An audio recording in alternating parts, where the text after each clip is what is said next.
You've taken a number of unorthodox routes in your career, including dropping out of college to become a professional tennis player, which, is a whole interview we could do in and of itself on that experience and that period in your life.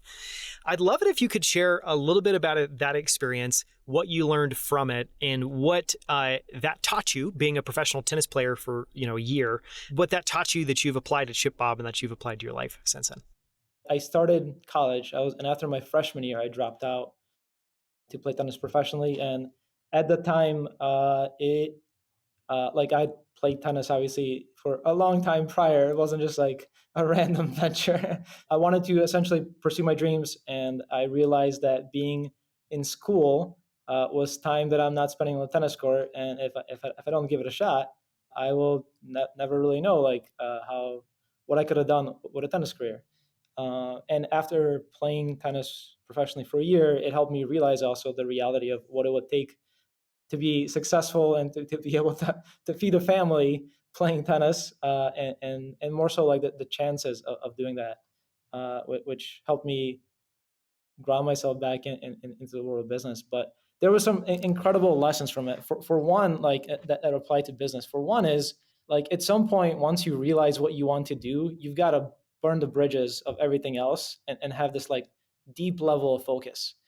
So dropping out of school, selling my car, moving down to Florida, like completely removed myself from my comfort zone and put myself in an environment where I can focus just on the one thing that I cared about. In that case, and it was tennis. So doing that in a business setting, I think has massive dividends. It had massive dividends for my tennis game, even though I'm not playing tennis anymore.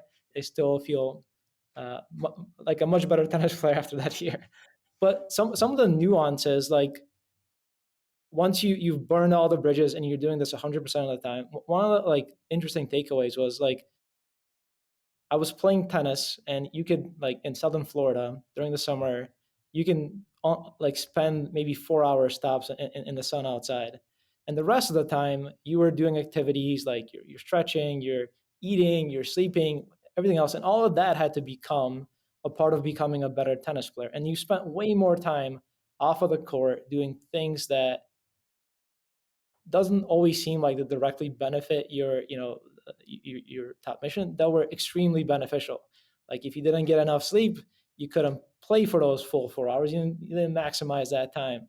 So I think just that concept of realizing how much of the things that you do have an effect when they're not necessarily like in that prime moment. Like in the business world, you might have to be on a sales call or something where you have to deliver, but it's all the other time that you spent and the research and all those things or whatever it may be that help prepare you for that moment. And that's equally, if not more important than that hour or moment when we have to perform.